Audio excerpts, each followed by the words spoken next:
Mojubá meus mais velhos, Mojubá os meus mais novos, Mojubá os meus iguais. Eu sou o Olorixá Jorge Caomi, sacerdote do Ebelecé Orixá Epi Obi Monurê. Venho aqui hoje conversar com vocês sobre o Eborá Ogum, né? Como a gente já havia combinado. Antes de falar sobre esse Eborá Ogum, gostaria de pedir a vocês aí, meus irmãos, minhas irmãs, que desse aí o seu joinha, né, seu like, se inscrevesse no canal, né, divulgasse o nosso canal aí, né, pra gente continuar esse trabalho, falando sobre os Eborás que nós cultuamos aqui no Brasil. A ideia, no momento, é falar sobre todos os orixás, né, os 16 orixás que cultuamos aqui no Brasil, e depois falar um pouco sobre Yamin, falar um pouco sobre a Jessalugá, o Locum, né, falar sobre divindades pouco conhecidas aqui no Brasil, né?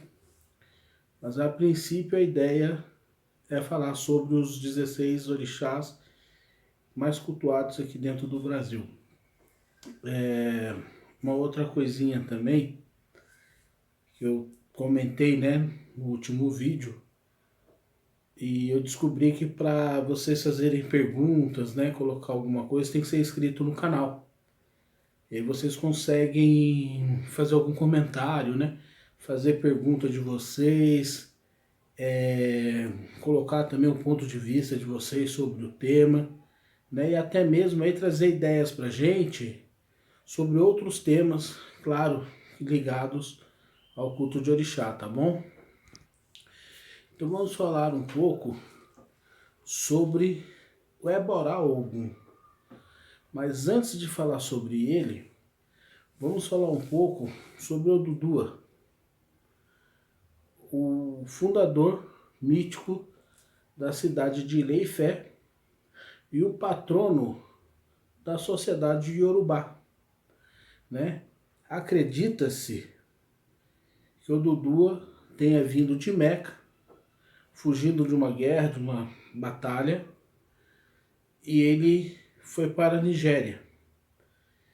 E chegou numa cidade, essa cidade mais tarde ficou conhecida como Ilé-Ifé, o berço para os Yorubás, né?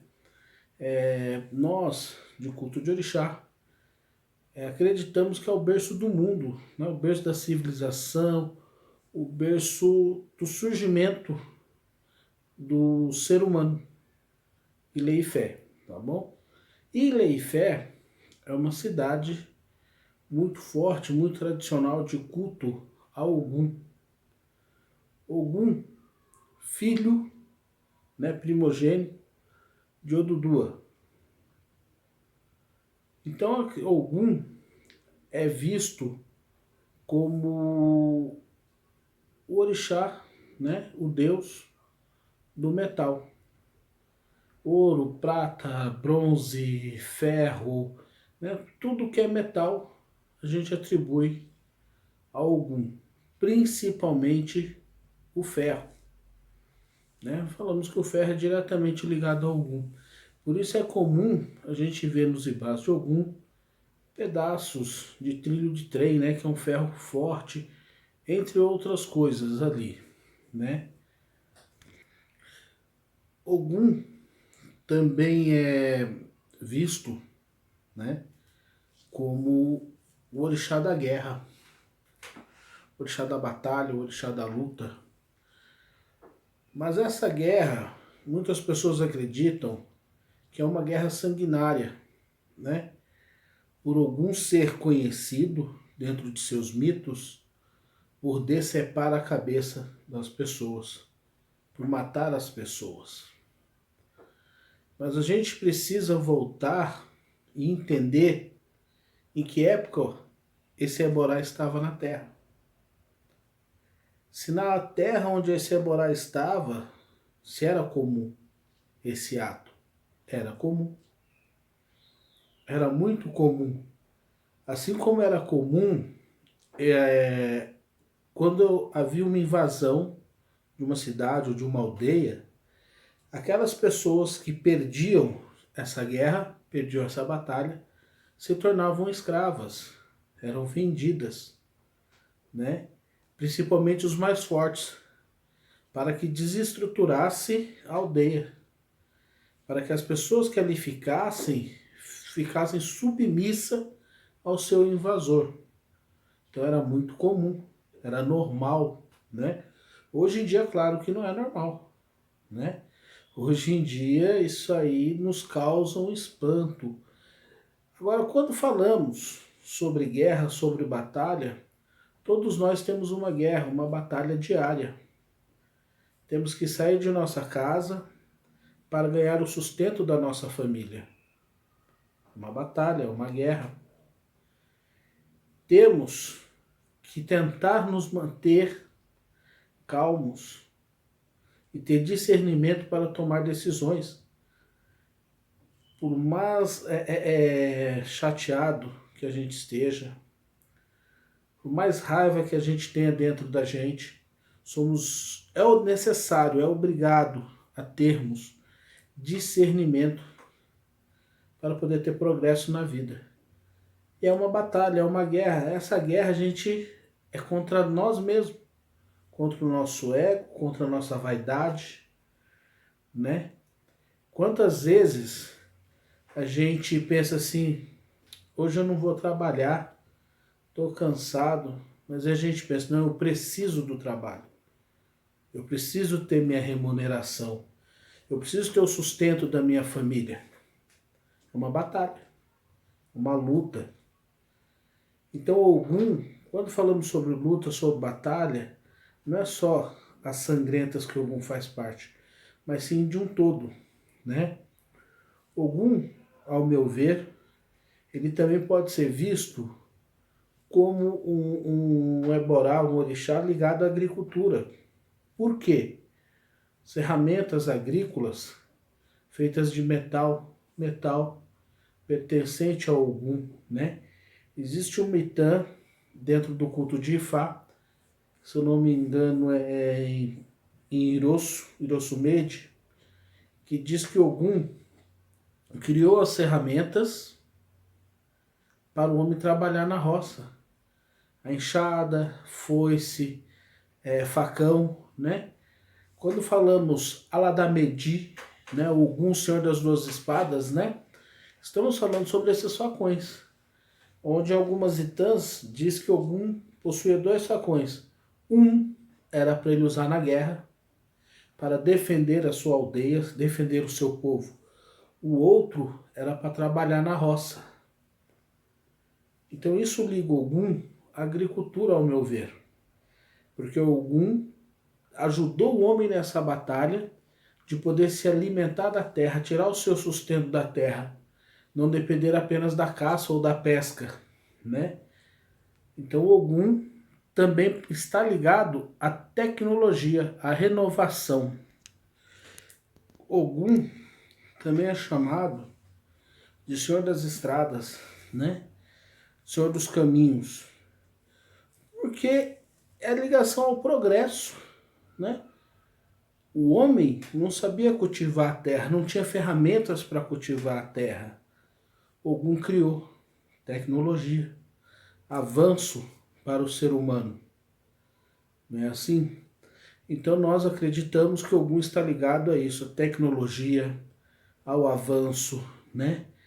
Ogum também pode ser visto como o orixá da justiça. Existe um mitã que deixa bem claro isso, né?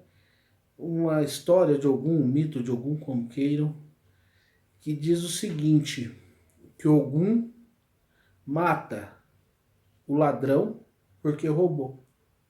E o dono da coisa roubada porque se deixou roubar.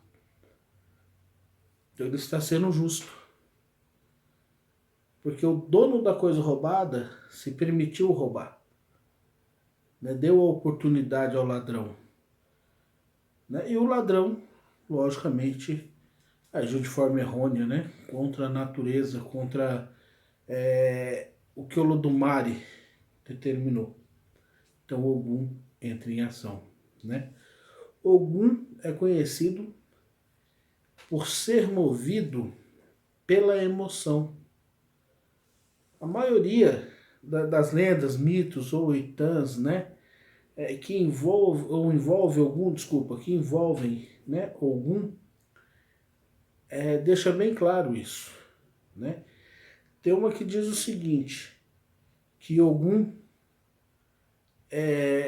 foi conversar com o Obatalá. E o Obatalá era um homem rico. E Ogum perguntou ao Obatalá, como é que você se tornou um homem rico?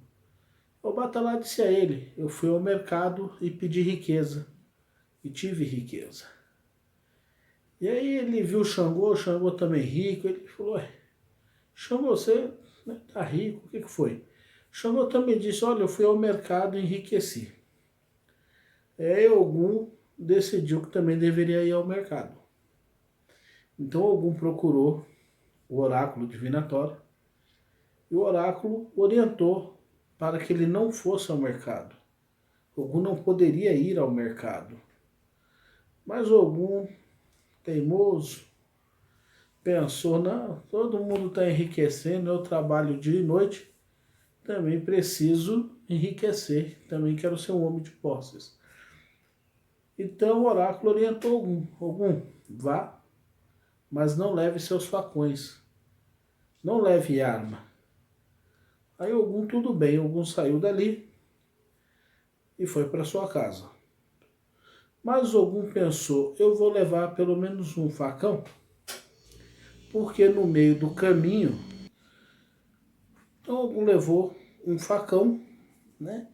Pensando, bom, no meio do caminho, caso aconteça alguma coisa, eu tenho aí um facão para me defender. E Ogum foi. Só que no caminho ele encontrou uma árvore caída. Essa árvore tinha uns galhos bonitos, uns galhos fortes. E Ogum falou, vou fazer um porrete para mim aqui, um tacape. Já estou aqui, vou fazer, levo para o mercado, depois eu levo para minha casa, não vai ter problema nenhum. E Ogum, com seu facão, preparou ali o tacape, seguiu ao mercado. E o oráculo tinha avisado a Ogum que não levasse arma e que tivesse paciência, que tivesse calma. Não enfrentasse ninguém, não brigasse com ninguém, não ofendesse ninguém no mercado e nem no caminho. Então Ogum chegou no mercado. Na porta do mercado havia um cachorro enorme, olhos vermelhos, babando, né? Aquele cachorro assustador. Aí Ogum olhou pro cachorro, o cachorro olhou para Ogum. O cachorro ameaçou vir para cima de Ogum. Ogum tava com o porrete, não perdeu tempo, né? Bateu com o porrete no cachorro para assustá-lo. O cachorro não se assustou, não. Avançou com mais vontade para cima de Ogum. Ogum, para se defender, pegou o facão e decepou o cachorro, a cabeça do cachorro. E aí todo mundo começou a gritar. Ogum matou o porteiro do mercado. Ogum matou o porteiro do mercado. Então prosperidade, dinheiro, riqueza, saiu todos correndo, com medo da ira de Ogum.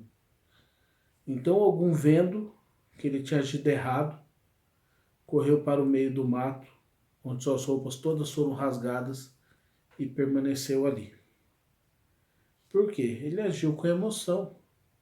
Foi dito a Ogum que não fizesse aquilo, e Ogum o fez. Né? Um outro feito do Ebora Ogum, que inclusive eu acredito que seja um dos principais, né, que tornou ele um Eborá, tornou um orixá, fala que Ogum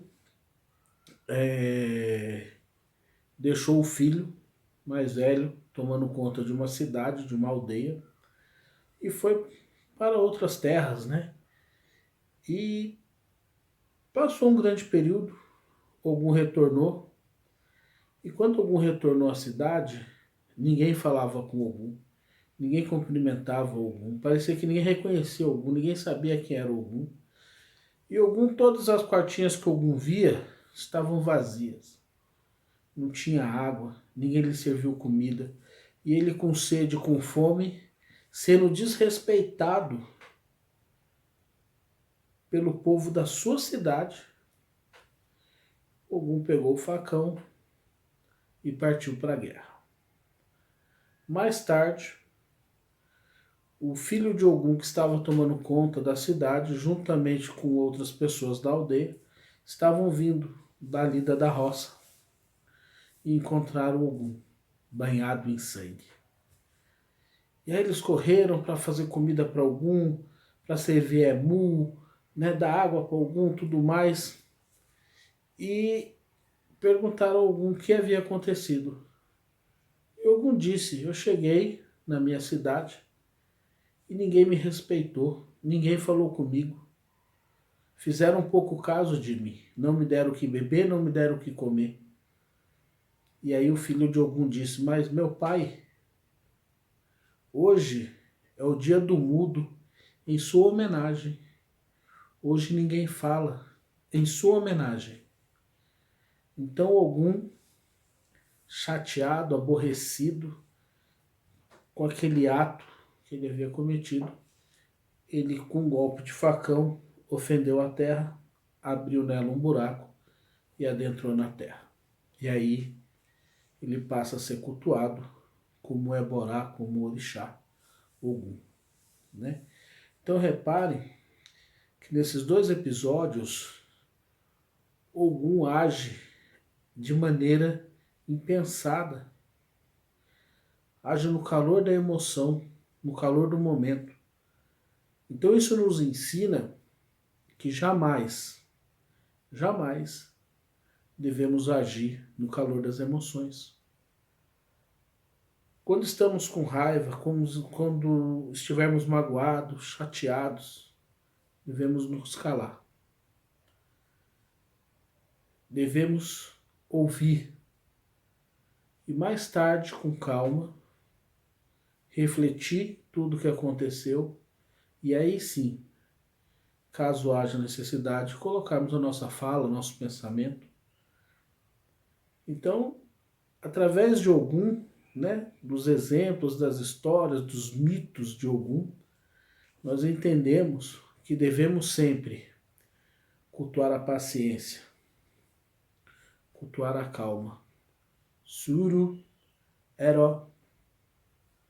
Isso é muito importante para nós, cultuadores de Orixá. Bom, pessoal, não vou me alongar mais. Vou pedir a vocês aí que continuem nos acompanhando nosso trabalho. Dê like aí, né, o joinha. Divulgue nosso canal, se inscreva se você não é inscrito. E as pessoas que estão inscritas, tiver dúvida, ideias, né, para a gente tocar algum tema, trazer algum assunto aqui para o canal, desde que esteja ligado ao culto de Orixá, né? Pode trazer, a gente vai estar tentando esclarecer aí as perguntas, as dúvidas, né? Sugestões, podem mandar aí pra gente também, tá bom? Então, pessoal, Mojubá, meus respeitos, né? Aos meus mais velhos, aos meus mais novos, aos meus iguais, né? Que todos os orixás continuem a nos abençoar. E que nosso Ori jamais se depare com a ira de Ogum, com a fome de Ogum, com a sede de Ogum. Que nosso Ori jamais veja a briga de Ogum. Ireu.